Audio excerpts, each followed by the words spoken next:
জিনিসের দাম যে এগারে বাড়ছে, দুবাই এসে ঢাকায় কি খবর?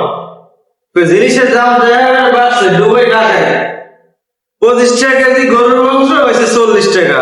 পটল তরকারি তো 12 টাকার নিচে নাই। 12 টাকা মানে বাংলা টাকা হিসাব করলে প্রায় 400 নাকি 350 400 প্লাস।